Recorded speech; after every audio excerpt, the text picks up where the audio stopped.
Hello दोस्तों, आप सभी का स्वागत है यूट्यूब चैनल बिंदु में हिंदू सच चैनल में। इसमें क्लास 12th सीबीएसई मैथ्स अपन पढ़ेंगे बेटा। और a place for a complete solution of mathematics. इसमें यह वह स्थान है बेटा जिसमें आपको पूरा का पूरा कंप्लीट सॉल्यूशन कराया जाएगा। मैथमेटिक्स का एक भी क्वेश्चन नहीं छोड़ा जाएगा बेटा। एनसीईआरटी सॉल्यूशन कराया जाएगा। स्टडी पैकेज की बात करें तो बेटा इसमें अपन मैट्रिक्स से स्टार्ट करेंगे। एंड यह इंट्रोडक्टरी लेक्चर होगा। क्या होगा? ये इंट्रोडक्टरी लेक्चर होगा। एक बार आप एक बार मैं आपको चैप्टर शुरू करने से पहले मैं आपको बता दूं कि चैप्टर में सबसे पहले आपको थ्योरी कराई जाएगी चैप्टर की। उसके बाद आपको एग्जाम्पल कराए जाएंगे। एग्जाम्पल के बाद आपको एक्सरसाइज कराई जाएंगी बेटा। और एक्सरसाइज के बाद आपकी मिसलिनियस जो भी एक्सरसाइज होंगी आपकी मिसलिनियस एक्सरसाइज कराई जाएगी। क्लियर है बेटा? ये अपना प्रारूपार्थन लेआउट होगा चैप्टर का।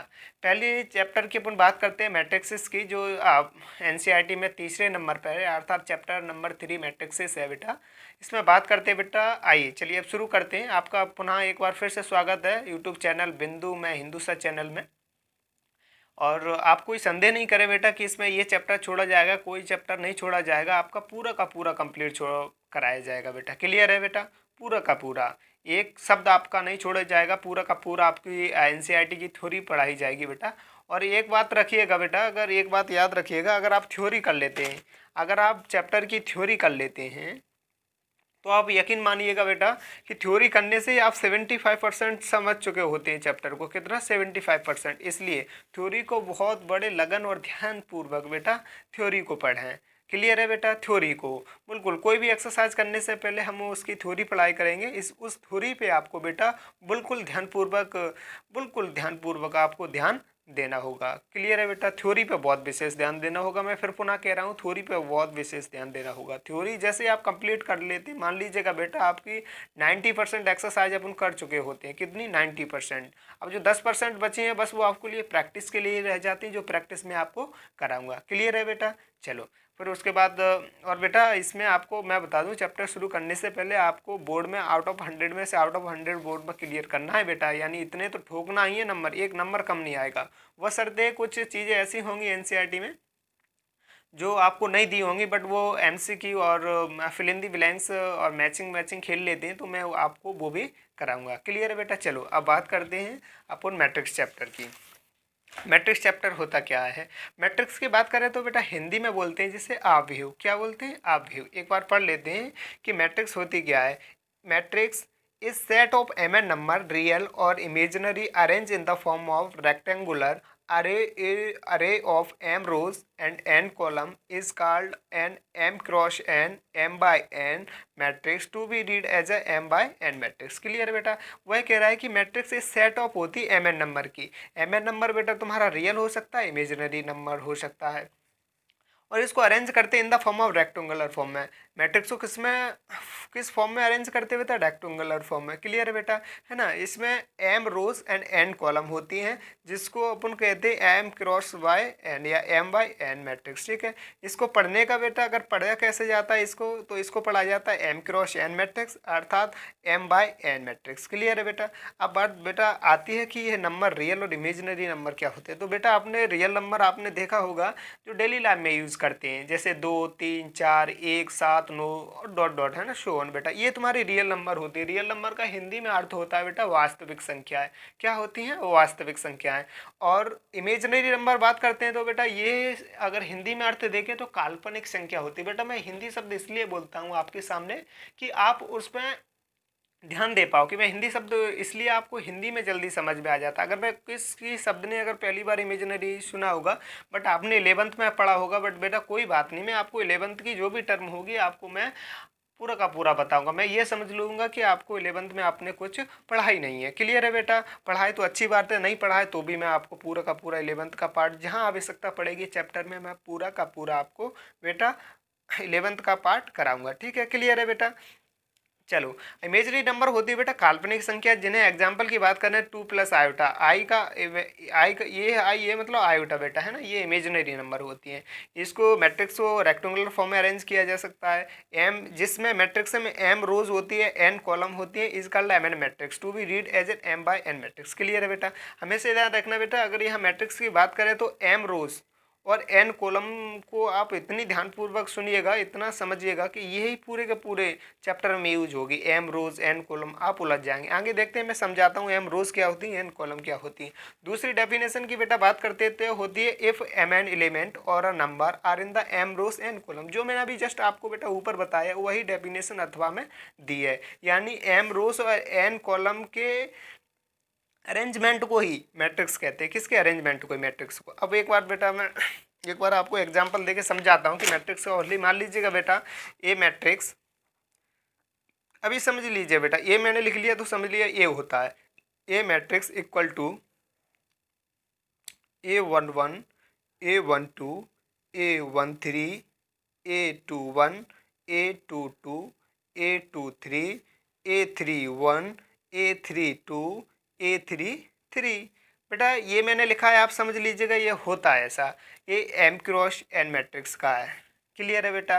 अगर एम क्रॉस की अब बेटा बात करते हैं एम रोज। यहाँ जो बेटा मैंने तुम्हें बताया था, एम क्या होती है बेटा, एम क्या होती है, एम रोज होती है, एन कॉलम होती है। तो एम क्या है यहाँ तुम्हारी रोज, एंड एन क्या है बेटा तुम्हारी कॉलम।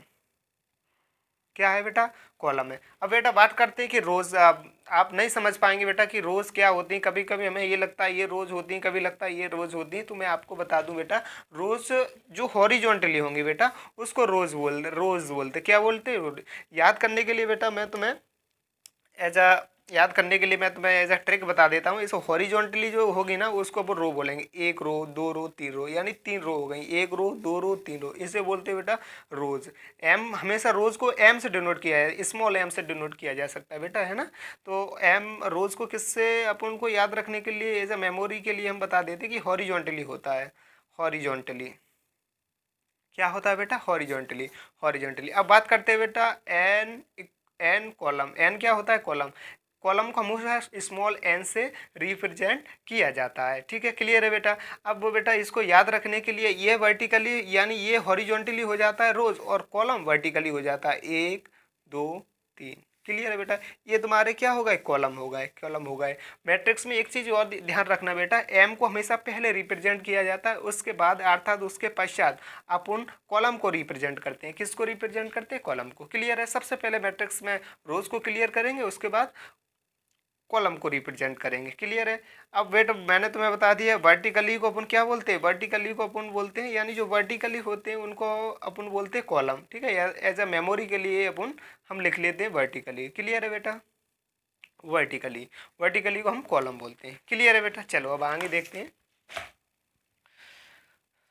आगे बेटा बात करते हैं दिस अरेंजमेंट, यानी कौन सा अरेंजमेंट, एम रोज और एन कॉलम के अरेंजमेंट को इज इनक्लोज किया जाता है बाय स्मॉल लेटर और अ बिग ब्रैकेट में। ठीक है ना, स्मॉल ब्रैकेट में बिग ब्रैकेट। बेटा याद रखना है, जो स्मॉल ब्रैकेट दिया ये कॉलेज एज अ प्रोफेशनल में यूज़ करते हैं स्मॉल ब्रैकेट को। हालांकि आप यूज़ कर सकते हैं, कोई बड़ी बात नहीं है, बट हालांकि आप ध्यान रखें बिग ब्रैकेट का यूज़ करें। पूरा का पूरा एनसीईआरटी में बिग ब्रैकेट का यूज़ किया गया है। क्लियर है बेटा। चलो, A matrix is represented by capital letter. हमेशा मैट्रिक्स बेटा कैपिटल लेटर में ही रिप्रेजेंट किए जाते हैं। कभी ऐसे इस तरह से मैंने एग्जांपल आपको दिया था, इस तरह से नहीं लिख सकते कि ए मैट्रिक्स इक्वल टू, ये गलत हो जाएगा बेटा। हमेशा कैपिटल लेटर से ही डिनोट किया जा सकता है मैट्रिक्स को। क्लियर है बेटा। चलो, इसको ए बी सी इस तरीके से अपन मैट्रिक्स को रिप्रेजेंट कर सकते हैं। एग्जाम्पल ले लेते हैं बेटा वन का, ए इक्वल टू 1 4 3 2 3। क्लियर है बेटा। 2 by 2 ऑर्डर का मैट्रिक्स है, 2 by 2 ऑर्डर का मैट्रिक्स। अभी बेटा मैंने बताया था कि रोज गिन लो बेटा,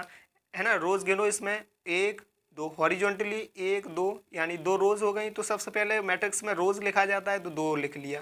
क्लियर है बेटा। अब बात करते हैं कि उसके बाद आप उनको लिखते हैं कॉलम को। कॉलम को लिखते हैं, कॉलम को गिनो, एक, दो, यानी दो कॉलम हो गई। क्लियर है बेटा। सबसे पहले रोज को लिखो, उसके बाद कॉलम को रखो। रोज को एम से रिप्रेजेंट किया जा सकता है, कॉलम को एन से रिप्रेजेंट किया जा सकता है। क्लियर है बेटा। चलो, बी दूसरा एग्जांपल ले लेते हैं। B matrix equal to 2 plus iota. इसको बेटा आई का अर्थ होता है आयोटा। क्या होता है, आयोटा। क्या होता है, आयोटा। ठीक है, -3 2 1 -3 प्लस आयोटा माइनस का 5। क्लियर है। अब बेटा इसमें बात कर लेते हैं कि इसमें किन्ने बाई क्रॉस का ऑर्डर है, किन्ने बाई ऑर्डर का मैट्रिक्स है। तो इसमें बेटा गिनो, एक रोज, दो रोज यानी दो रोज, कॉलम गिनो बेटा, एक, दो, तीन, यानी तीन कॉलम, यानी 2 by 3 ऑर्डर का मैट्रिक्स है। क्लियर है बेटा। चलो अब आगे देखते हैं बेटा। आगे बेटा एलिमेंट ऑफ मैट्रिक्स, यानी एलिमेंट तत्व क्या है एलिमेंट के। If A is a matrix then its element is denoted by A I J comma where A I J is the element of ith rows and jth column. Clear है बेटा। यह बोल रहा है बेटा, मैं समझा देता हूँ एक बार आपको एज एग्जाम्पल लेके कि बेटा ये तुम्हारा जो होता है ना अपन, ये तुम्हारा ith रो होता है। ith रो यानी पहला कॉलम। ith का अर्थ है बेटा पहला। देखो पहला रोज मैंने तुम्हें बताया था, ये रोज हो गई।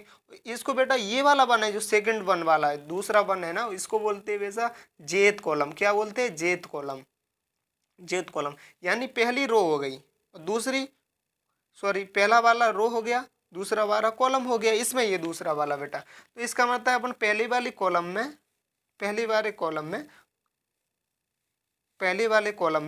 और पहले वाले रो में, यानी पहले सबसे पहले हम रो को रिप्रेजेंट करते हैं बेटा। अभी मैंने तुम्हें बताया सबसे पहले रो को, उसके बाद कॉलम को रिप्रेजेंट करते हैं। तो इसी में भी ऐसे सबसे पहले को रोज यानी ith मतलब रोज, ये तुम्हारा ith रो होगा, ये तुम्हारा jth कॉलम होगा। ठीक है ना। इसको अपन बेटा एक तरीके से और रिप्रेजेंट कर सकते हैं। मान लीजिएगा A matrix equal to A ith और jth कॉलम, इसको भी इस तरीके से भी रिप्रेजेंट किया जा सकता है बेटा। क्लियर है। ओके बेटा।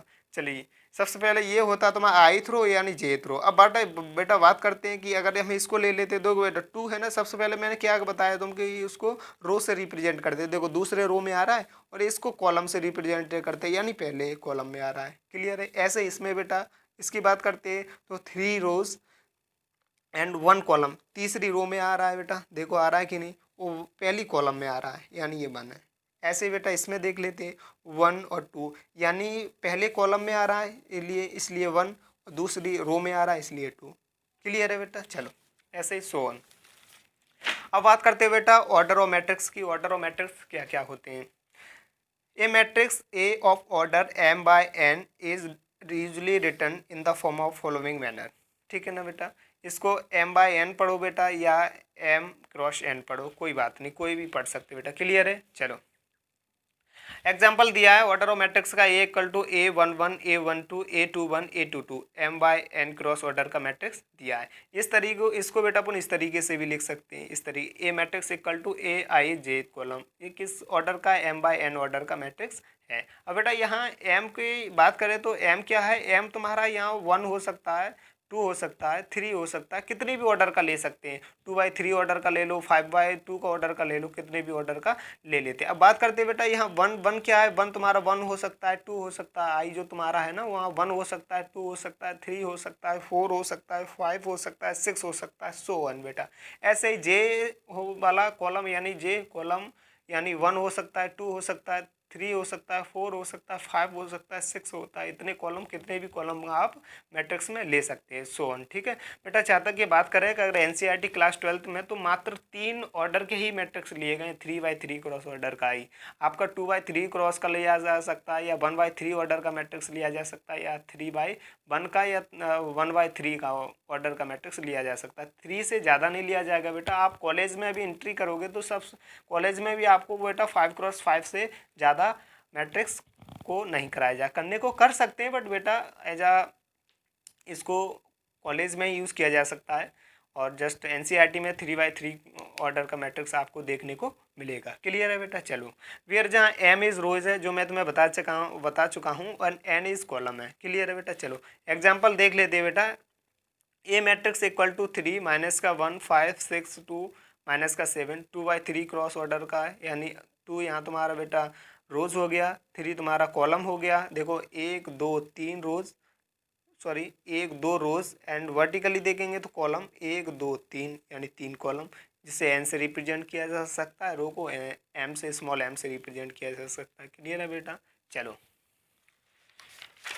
अब बात बेटा करते हैं टाइप ऑफ मैट्रिक्स। किसकी बात करते हैं? Type of matrix. कि टाइप ऑफ मैट्रिक्स होती कितनी, मैट्रिक्स कितने प्रकार की होती है। बेटा मैं आपको बात बता दूं कि एनसीईआरटी में केवल और केवल 7 टाइप दिए हैं।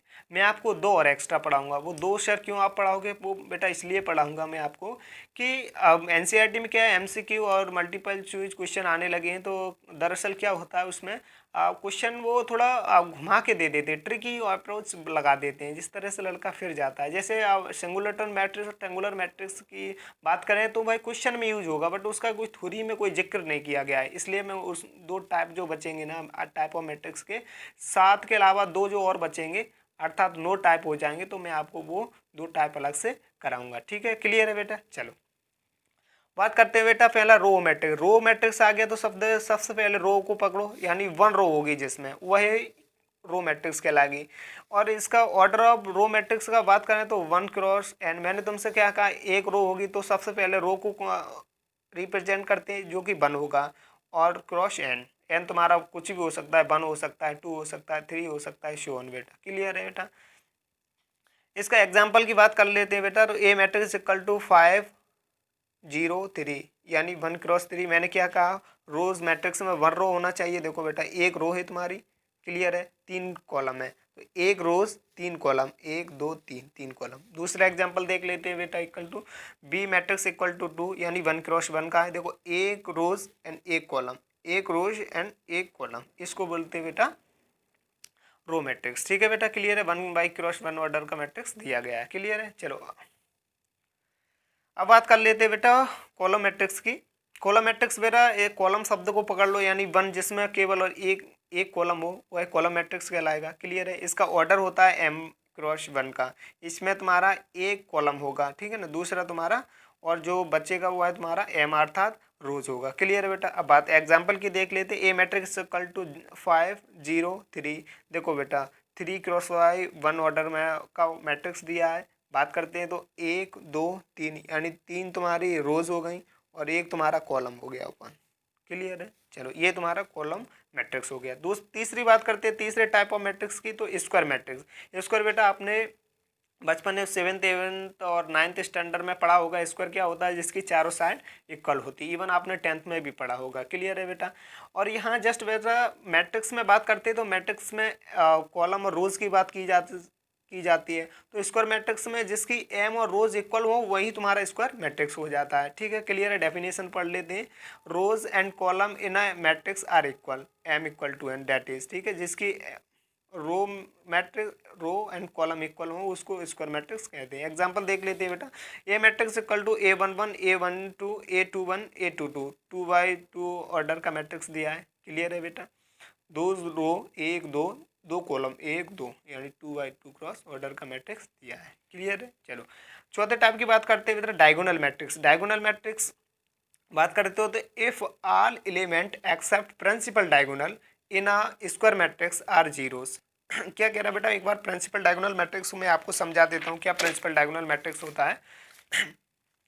मान लीजिएगा आपको ए मैट्रिक्स दिया है। A matrix equal to A11 A12 A2 A13 A21 A22 A23 A31 A32 A33।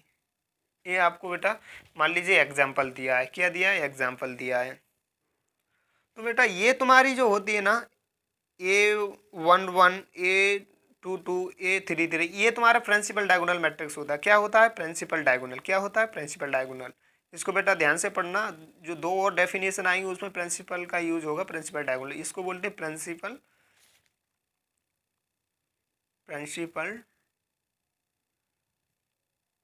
Diagonal, इसको बोलते हैं बेटा प्रिंसिपल डायगोनल, क्लियर है? चलो तो वह बेटा बोल रहा है diagonal matrix if all element except principal, यानी प्रिंसिपल डायगोनल मैट्रिक्स को छोड़ के बाद बाकी सभी क्या होते हैं? जीरो। तो देखो इसको जीरो, यानी 2 3 4, यानी डायगोनल मैट्रिक्स प्रिंसिपल डायगोनल में डायगोनल को छोड़ के बाद बाकी सभी जीरो हो जाते हैं, वही तुम्हारे डायगोनल मैट्रिक्स हो जाते हैं। 3 x 3 क्रॉस ऑर्डर का मैट्रिक्स दिया है, इसको डिनोटेड किया जा सकते हैं बाय डिनोटेड बाय 2 3 4।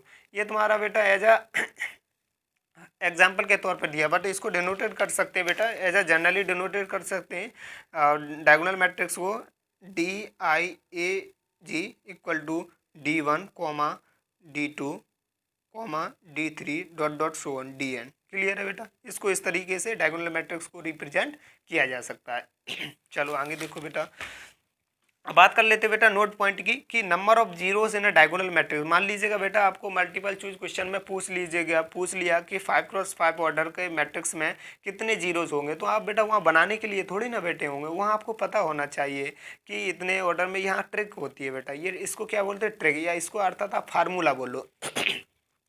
क्या बोल लो बेटा, फार्मूला बोल लो। तो इसमें मान लीजिएगा आपको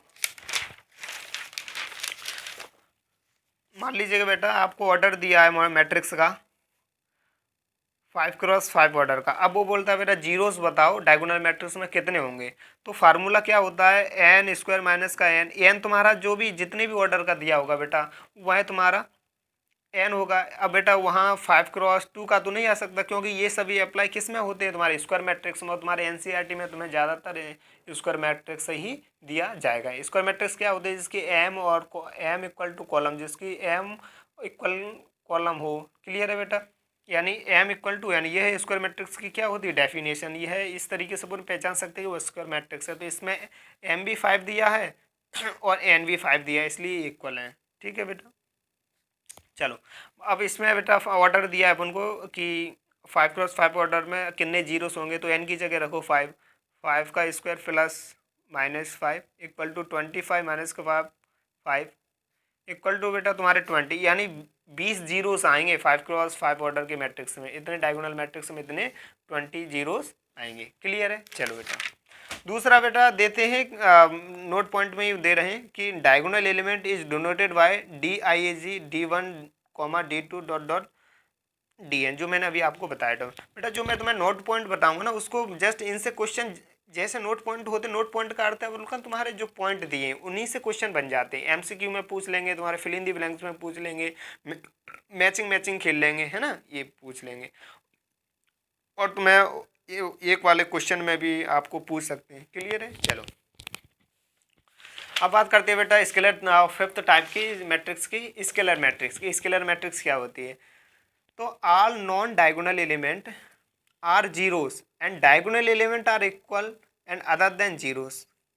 क्या कह रहा है बेटा कि जो तुम्हारे प्रिंसिपल डायगोनल होते हैं ना, वो सभी सेम बराबर होंगे। यानी देखो 5, 5, 5 ये बराबर है, और बाद बाकी सभी जीरोस हो जाएंगे। क्या हो जाएंगे, जीरोस, इसलिए वो तुम्हारा स्केलर मैट्रिक्स हो जाएगा। एग्जाम्पल बेटा तीसरा देख लेते हैं, 1 0 0 1। यानी देखो ये प्रिंसिपल डायगोनल है, ये तुम्हारे सेम होनी चाहिए, ये तुम्हारे क्या होना चाहिए, सेम, बाद बाकी क्या होना चाहिए, जीरो। ये तुम्हारा स्केलर मैट्रिक्स हो जाता है। क्लियर है बेटा, चलो बेटा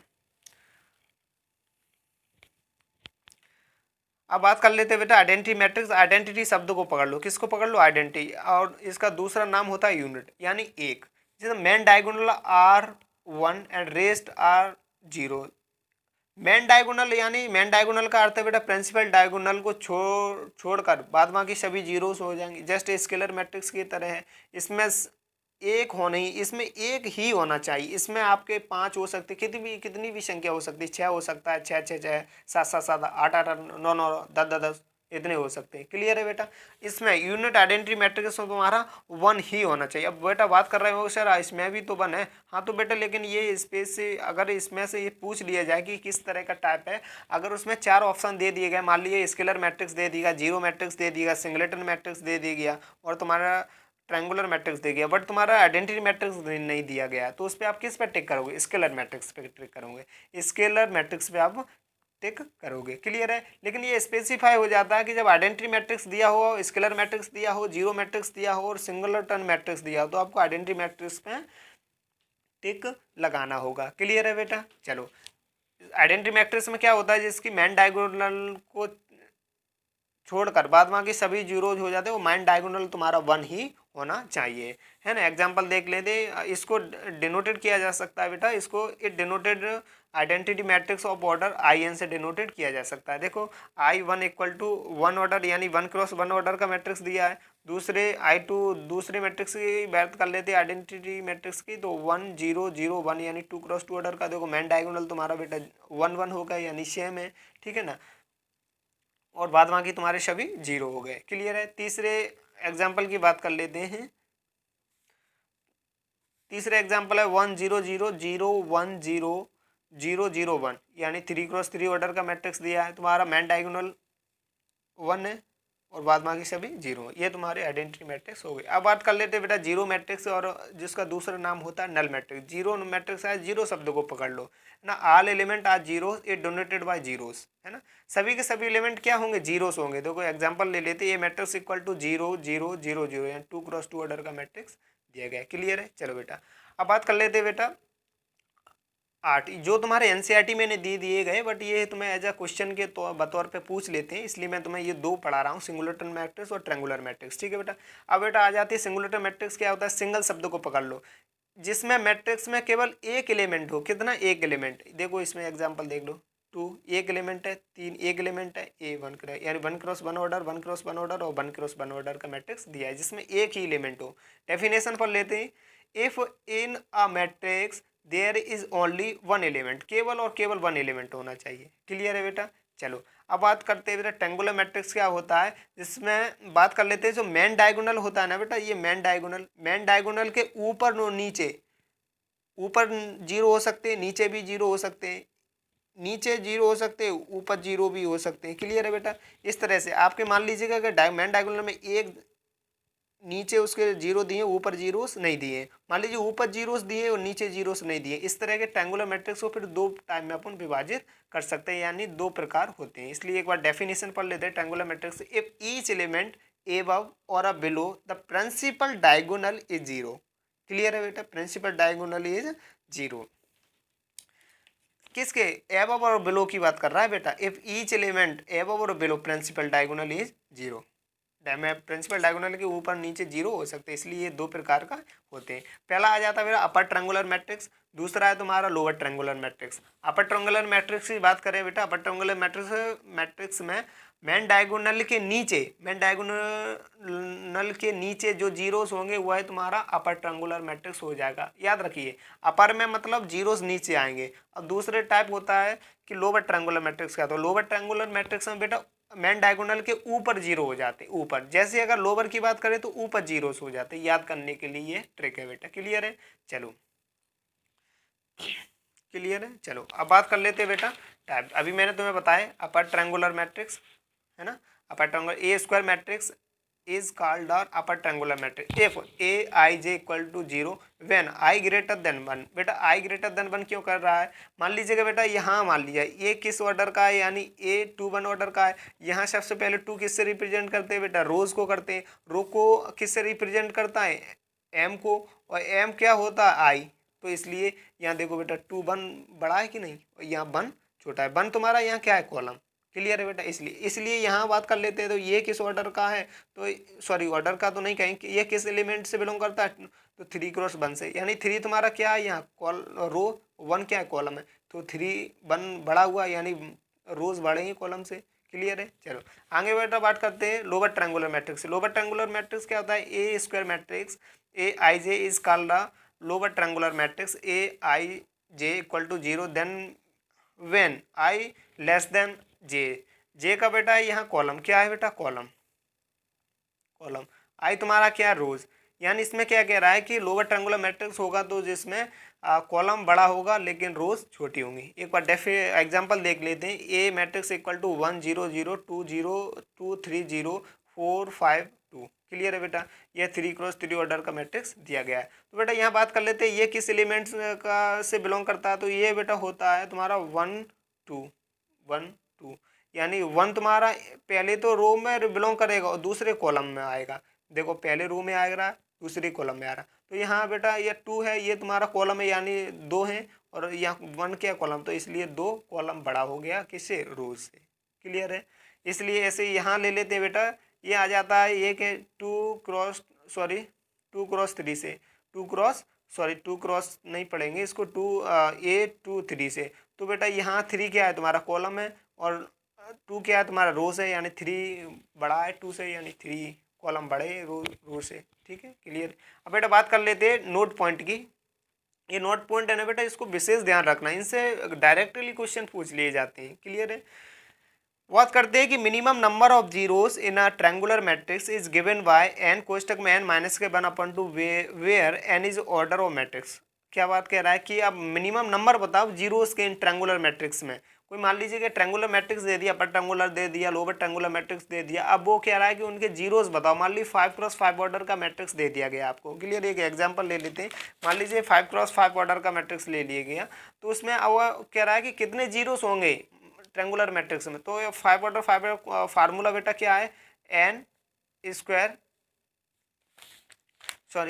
एन कोष्टक में एन माइनस के 1/2 है ना, ये फार्मूला। अब तुम्हारा बेटा एन क्या है, जितने भी ऑर्डर का दिया गया यानी 5 ऑर्डर का, तो यहाँ लिखो एन की जगह 5 माइनस 1/2 इक्वल टू, सॉल्व करेंगे तो 5 में से 1 गया 4/2, 2 में 2 से 4 को काटेंगे 2 इक्वल टू 10। यानी बात करते हैं ट्रायंगुलर मैट्रिक्स में 5x5 ऑर्डर का मैट्रिक्स दिया गया तो उसमें 10 जीरोस आएंगे। कितने आएंगे, 10 जीरोस। क्लियर है बेटा, ये तुम्हारे एमसीक्यू और मल्टीपल चॉइस क्वेश्चन में 1 वर्ड क्वेश्चन में आपको पूछ ले जा सकते हैं। क्लियर है। चलो दूसरी बात करते हैं बेटा, diagonal matrix is both upper and lower triangular. याद रखिएगा बेटा कि डायगोनल मैट्रिक्स अपर और लोअर दोनों ही होते हैं। क्लियर है। चलो अब बेटा यहाँ से सबसे इंपॉर्टेंट चैप्टर अपना शुरू होता है, इक्वलिटी ऑफ मैट्रिक्स। क्या, इक्वलिटी ऑफ मैट्रिक्स। इक्वलिटी का बेटा, इक्वलिटी शब्द को पकड़ लो, यानी इक्वल होंगे मैट्रिक्स। क्या होंगे, इक्वल होंगे।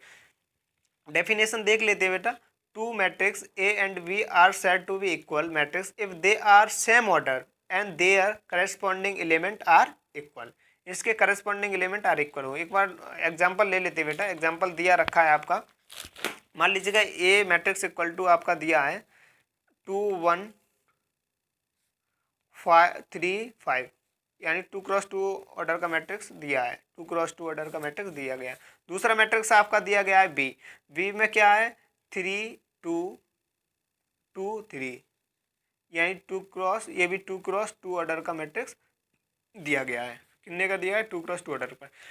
बेटा इक्वलिटी ऑफ मैट्रिक्स क्या कहता है कि इक्वलिटी मैट्रिक्स कहता है कि ऑर्डर सेम होना चाहिए। क्या होना चाहिए, ऑर्डर सेम, यानी m×n इक्वल टू होना चाहिए m×n, m1 n2 n2 इसके इक्वल होना चाहिए। क्या कंडीशन होती है कि ऑर्डर सेम होना चाहिए। ठीक है ना। तो वह एक करस्पॉन्डिंग क्या हो जाता है, इक्वल। करस्पॉन्डिंग का बेटा अर्थ है कि ये 2 यानी A11 पोजीशन पे दिया गया है तो इस पे भी A11 पोजीशन पे दिया गया है, तो इसका अर्थ हो गया बेटा कि करस्पॉन्डिंग एलिमेंट इक्वल हो जाएंगे अगर मैट्रिक्स के ऑर्डर सेम है। ठीक है, तो 2 इक्वल टू हो जाएगा 3। ये इसमें बेटा कंडीशन है, बट होता नहीं है 2x3। बट मान लीजिएगा यहाँ, मान लीजिएगा A11 है, यहाँ B11 है, तो A11 इक्वल टू होगा B11 के। मान लीजिएगा यहाँ लिखा है A33, सॉरी यहाँ 21 लिखा है, 21 लिखा है, यहाँ B21 लिखा है, तो A21 इक्वल टू होगा B21 के। क्लियर है बेटा, ये तुम्हारे इक्वलिटी ऑफ मैट्रिक्स होता है। इसको बेटा इक्वलिटी मैट्रिक्स को दोबारा फिर से पढ़ लेना आप, और जो भी ना समझ में आए बेटा प्लीज़ मुझे कमेंट करके बताना क्या समझ में नहीं आया। मैं आपको अगर समय मिला तो आपको पूरा का पूरा मैं आपको बेटा एक्सप्लेन के साथ मैं आपको कमेंट करके बता दूंगा। क्लियर है बेटा। चलो अब बेटा यहीं तक अपन रखते हैं आज, और आगे बेटा कल से पुनः एक्सरसाइज स्टार्ट करेंगे। मान लीजिए आपने अगर ये थ्योरी अच्छे से पढ़ ली, आज जो मैंने पढ़ा दी उसको जाके बेटा जस्ट आप करना, और जस्ट आप एक्सरसाइज करेंगे। कल से एक्सरसाइज कराते हैं बेटा। चलिए बेटा, अगर वीडियो अच्छा लगा हो प्लीज़ लाइक करें, कमेंट करें, शेयर करें, सब्सक्राइब करें, और बेल आइकन के पास जो घंटी है ना उसको प्लीज़ ज़रूर दबाएं, जिस तरह से हम जैसे ही वीडियो अपलोड करते हैं तो आपके पास सबसे पहले वीडियो पहुँचे। ठीक है, क्लियर है बेटा। चलिए बेटा, थैंक यू, नमो नमः, हैव अ नाइस डे।